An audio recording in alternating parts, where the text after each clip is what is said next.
My name is Benjamin Ortega, and I am the very proud and lucky principal of Mission Early College High School.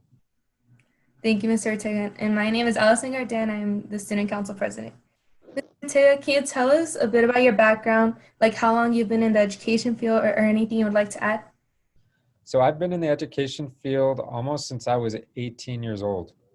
As soon as I graduated from high school, I became a tutor at my high school, and I was a tutor throughout my whole college experience.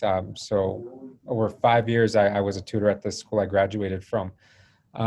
Once I hit my last semester of college, then I was a student teacher at America's High School here in the Socorro Independent School District. And then after my internship and graduating, I got a job very late, almost at the last minute. The school year had already started. We were already a week into the school year, but I got a job teaching social studies at Del Valle High School.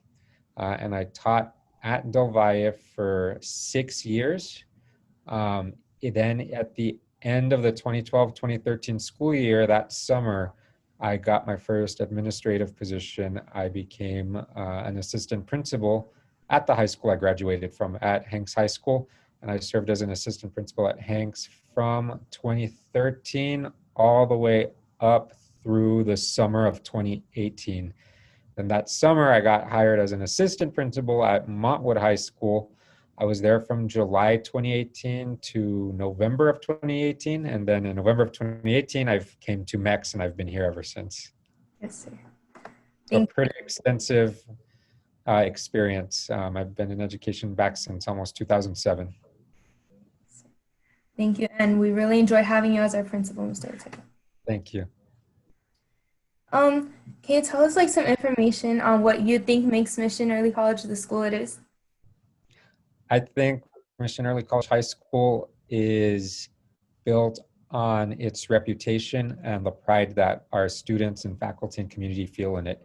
It is the first early college high school in El Paso County, founded back in 2006, with the first graduating class in 2010.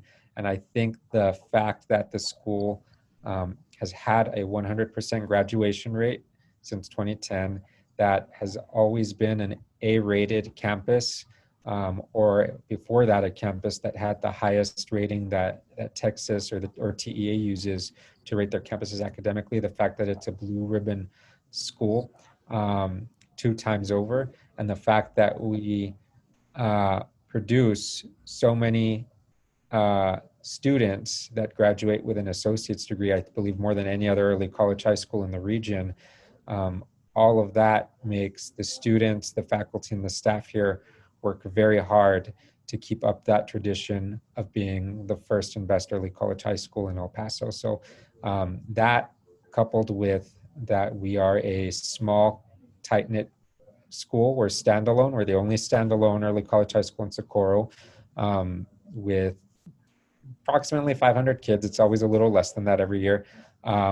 Means that all our teachers and all our students know each other. So it makes it a really tight-knit community. And for the most part, all of our students and teachers do everything they can to support each other and to push each other forward towards success. So I think all of those things make Mission a very special place. Yes, sir. Definitely. Thank you. Can you tell us a bit about your preferred style of leadership?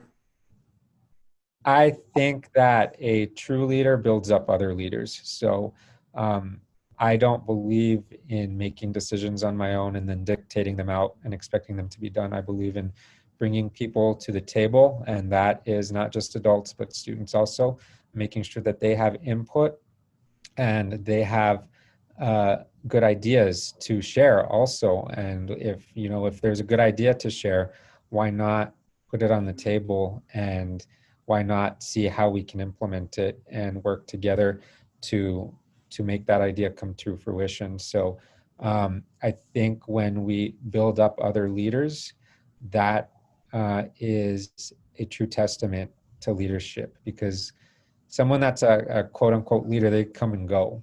So if someone hogs everything to themselves in terms of making decisions and in terms of putting out ideas, when that person leaves, there's going to be a vacuum.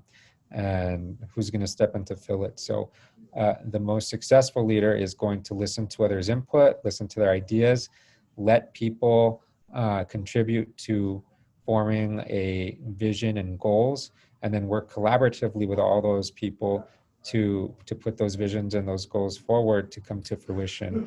And as leaders come and go, that won't put any campus or group organization in a hole, because that group and that leader have done a good job in building up and grooming other leaders to take their place as people come and go. So that's my leadership style.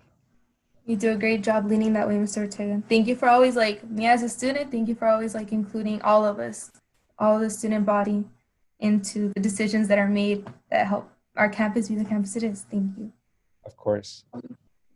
What's some information that you have for this school year that you'd like to share to everybody, since we are doing remote for this extended period of time?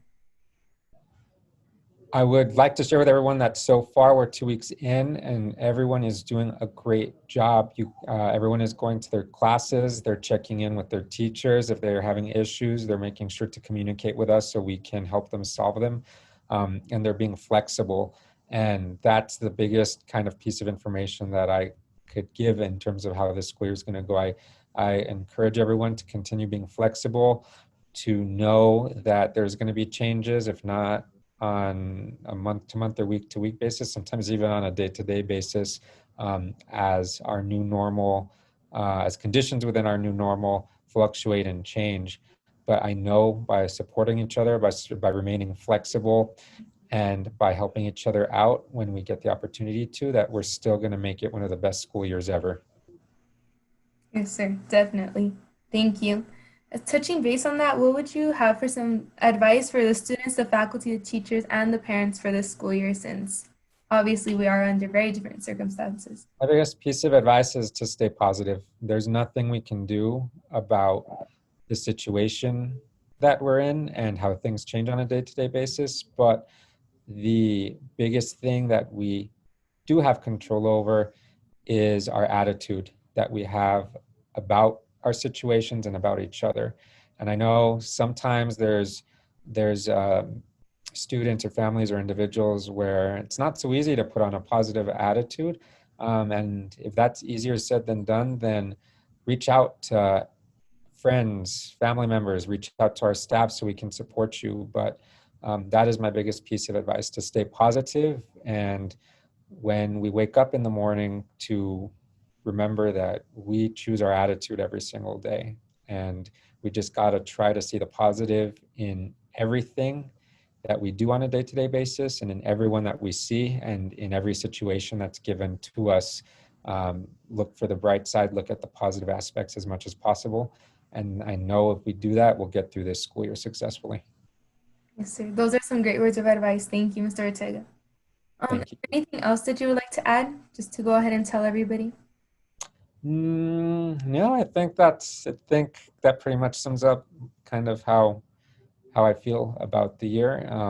And I'm super appreciative of all the work our students and our faculty continue to do behind the scenes. Everything, all of our our student leaders that continue to work hard for the campus behind the scenes and do things behind the scenes on top of their college work and their homework and their classwork.